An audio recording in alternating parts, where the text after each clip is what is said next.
This channel does not promote any violent, harmful, or illegal activities. All content provided by this channel is meant for an educational purpose only. বেহাল নিকাশি ঘরের মধ্যেই জমা জলে পড়ে 6 মাসের শিশু কন্যার মৃত্যু। খাঁ করছে বিরাটি দেবীনগরের ঘর। বিছানায় পড়ে খেলনা, নেই শুধু সেই এক রক্তি। জলবন্দি সত্ত্বেও গতকাল যার গলার আওয়াজে আদর মাখা ছিল ঘর, যার সেখানে শুধুই শূন্যতা। বিরাটির দেবীনগরে যে ঘরে ওই 6 মাসের শিশুটি খাট থেকে পড়ে গিয়ে মারা গিয়েছে সেই ঘরেই আমরা রয়েছি এবং ঘটনার 24 ঘন্টা পেরিয়ে গিয়েছে, এখনও এই বাড়ির এই ঘরে এখনও জল জমে রয়েছে। আমার সহকর্মী দীপঙ্কর দেখাচ্ছে যে এই জায়গাটি বাচ্চাটি পড়ে গিয়েছিল এবং এই যে খাট পাশে এই যে লোহার খাট, এখানেই শিশুটিকে রাখা ছিল এবং এখনও পর্যন্ত শিশুটির ব্যবহার্য যে সামগ্রী, তার পোশাক, তার অন্যান্য সামগ্রী এখনও কিন্তু সেই খাটেই রয়েছে।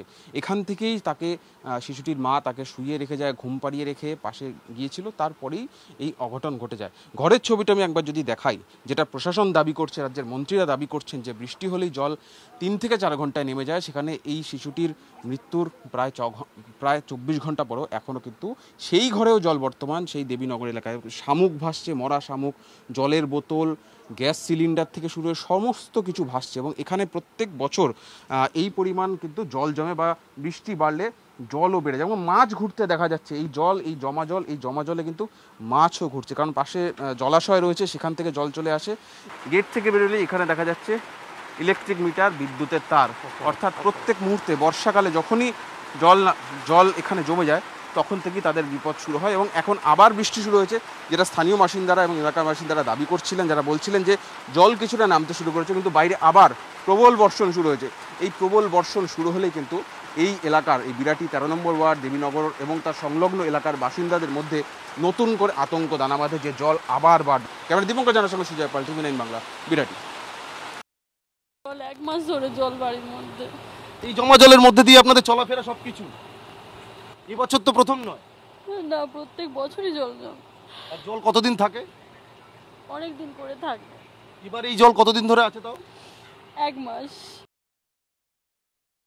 ঘটনাটা হয়েছে তখন বাড়ির থেকে বেরোচ্ছি, কাজে যাব বেরোচ্ছি, তারপরে দেখি আমাদের বৌমা চিৎকার করছে, কি হয়েছে? তারপর কোলে তুলে নিয়েছে, দেখে যে নেই, কিছু নেই। এই যে বর্ষার জমা জলেই প্রাণ কেড়ে নিল তো আপনার নাতির। হ্যাঁ, আর কি করব। এই জমা জল কতদিন ধরে রয়েছে এখানে? জল রয়েছে 2 মাস ধরে। এই যে নিকাশি নালার যে এই ধরনের চেহারা, আপনাকে দরবার করেছেন প্রশাসনের কাছে? কার সাথে দরবার করব? কে আছে আমাদের? কেউ নেই। কি জানাবো, কাকে জানাবো? কে আমার নাতনিকে ফেরত এনে দিবে? কেউ দেবে আমার নাতনিকে ফেরত? আমার নাতনিকে কেউ বাঁচিয়ে নিয়ে আসবে? কাকে দোষ দেবো? কাউকে দোষ দেবো নিয়ে, একমাত্র আমার এই কপাল ছাড়া আমার আর কিছু নেই।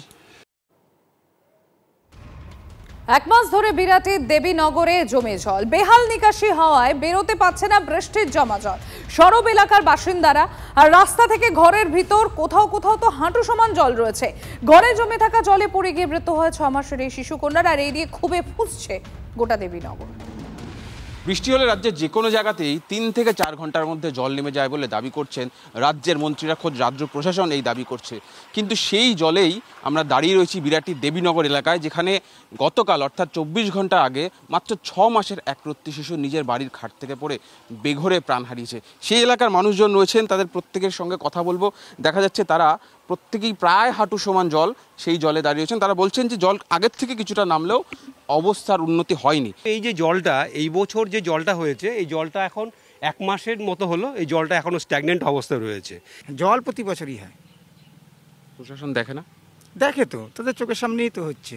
বৃষ্টির যদি কমে যায় তখন কমে যায়, কিন্তু 2-3 বছর পরে আবার এবছরে ডুবাচ্ছে।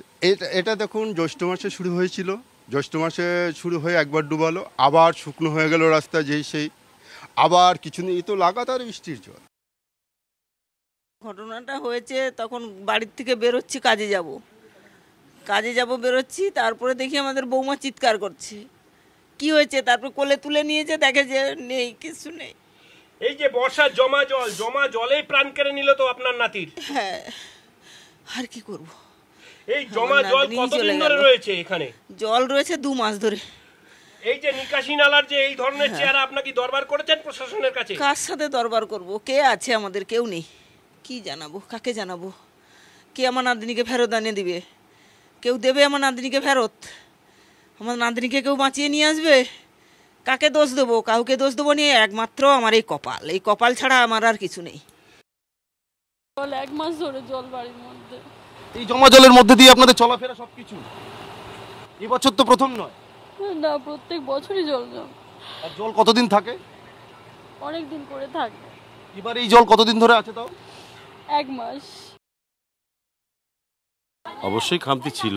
বিগত দিনে যারা ছিল প্রায় 48 বছর ধরে একটা রাজনৈতিক দলের থেকে কাউন্সিলর যারা ছিলেন তারা এখানে। আপনি কত বছর ধরে আছেন? আমি 22 সাল থেকে আসি। 2022 সাল থেকে আমি আসার পরে জল নিকাশি প্লাস রাস্তাঘাটের ডেভেলপমেন্ট 60%-এর উপরে রাস্তা ডেভেলপ করেছি।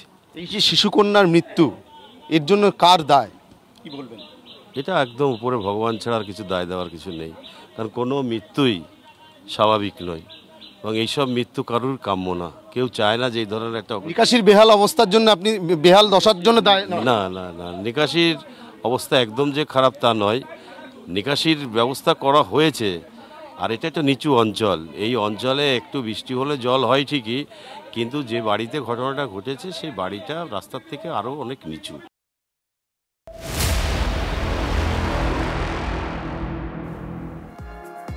ঘাটালে রাজ্য সড়কে চলছে নৌকো। প্লাবিত ঘাটাল শহর ও গ্রামীণ এলাকা, ডুবে গিয়েছে রাস্তাঘাট, ঘরবাড়ি। একদিকে বৃষ্টি আর অন্যদিকে জলাধার থেকে জল ছাড়াই বাড়ছে ঝুমি ও শিরাবতী নদীর জল। ঘাটাল পুরসভার 17টি ওয়ার্ডের মধ্যে 13টি ওয়ার্ডই প্লাবিত। ঘাটাল ব্লকের 12টি গ্রাম পঞ্চায়েতের মধ্যে 10টি গ্রাম পঞ্চায়েত এলাকা জলের তলায়।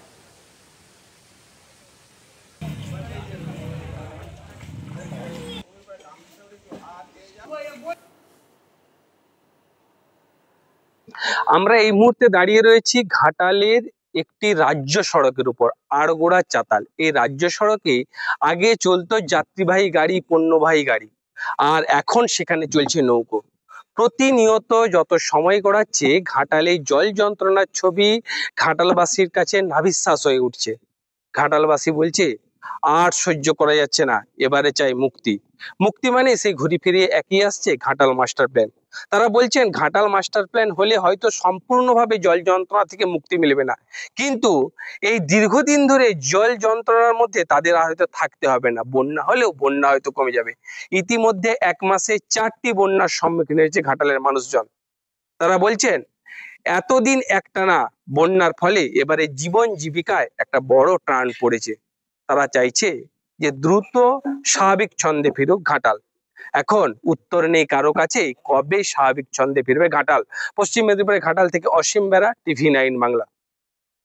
সবসময় কি ডোঙা পার হয়ে কি যাওয়া সম্ভব? খাবার জল আনা থেকে, বাজার করা থেকে, বাজার হাট করা থেকে, কোথাও যাওয়া থেকে সবসময় তো এই ডোঙায় পারাবার। কিছু তো হবে, আশা তো আছে যে হবে। যে অনুযায়ী নদী নালা তো পুড়ে গেছে, কাটাই হলে নিশ্চয়ই হবে, ঝাড়াই হলে। কিন্তু আমাদের খুবই অসুবিধা। কাজকর্ম তো প্রচুর ক্ষতি, কোনো মার্কেট তো একবারে ডিসব্যালেন্স হয়ে গেছে, কোনো তো সারাও সেই শব্দ, অসুবিধা হচ্ছে। এর মুক্তি মাস্টার প্ল্যান হলে হবে, কিন্তু হবে কি হওয়ার তো কোনো আমি উদ্যোগ খুঁজে পাইনি। নেতারা আসছে ভোটের জন্য আসছে, ভোট পড়লেই পালিয়ে যাবে। রাতভর অতিবৃষ্টিতে ফের জলমগ্ন বীরভূমের কঙ্কালীতলা। কোপাই নদীর জল উপচে মন্দির চত্বরে হু হু করে ঢুকছে জল। জল ডিঙিয়ে ভক্তরা পুজো দিতে যাচ্ছেন মন্দিরে। দেখুন সেই ছবি, দেখতে পাচ্ছেন আপনারা বীরভূমের কঙ্কালীতলার মন্দির, সেখানে কোপাই নদী উপচে জল ঢুকেছে এই শক্তিপীঠে। দেখতে পাচ্ছেন সেই ছবি আপনারা। আর এই হাঁটু সমান জল পেরিয়েই ভক্তরা যাচ্ছেন মন্দিরে পুজো দিতে।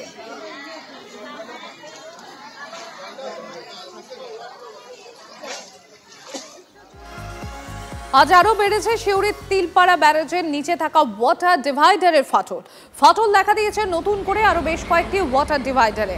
টানা বৃষ্টিতে জল বাড়ছে ময়ূরাক্ষী নদীতে, জলের চাপে আরো খারাপ হচ্ছে ব্যারেজের ভাঙা অংশ। আরো বসে গিয়েছে তিলপাড়া ব্যারেজের নিচে থাকা ডাউন স্ট্রিমের কংক্রিট। 26,000 কিউসেক জল ছাড়া হচ্ছে তিলজলা থেকে। এই মুহূর্তে আমি দাঁড়িয়ে রয়েছি বীরভূমের সিউড়িতে তিলপাড়া জলাধারে।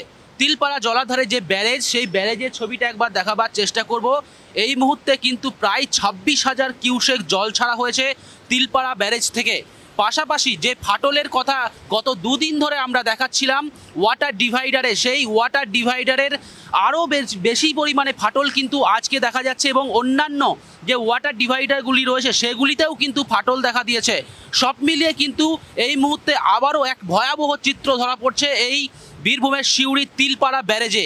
একদিকে ছবিটা দেখাবার চেষ্টা করব, যান নিয়ন্ত্রণ করা হয়েছে, কোনো বড় গাড়ি এই দিকে যেতে দেওয়া হচ্ছে না, শুধুমাত্র ছোট 4 চাকা গাড়িকেই যেতে দেওয়া হচ্ছে। বাস ব্রিজের দুপাশে দাঁড়িয়ে রয়েছে, সাধারণ মানুষ হেঁটে ব্রিজ পারাপার করছে। একদিকে যেমন যান নিয়ন্ত্রণ করা হয়েছে, অপরদিকে ম্যাসাঞ্জোর জলাধার থেকে আবারও গতকাল রাতে জল ছাড়া হয়েছে, ফলে জল ছাড়তে হয়েছে এই তিলপাড়া জলাধার থেকে। আর তার জেরেই কিন্তু বন্ধ এই মুহূর্তে তিলপাড়া জলাধারের সংস্কারের কাজ। সেই ছবিটা দেখাবার চেষ্টা করব।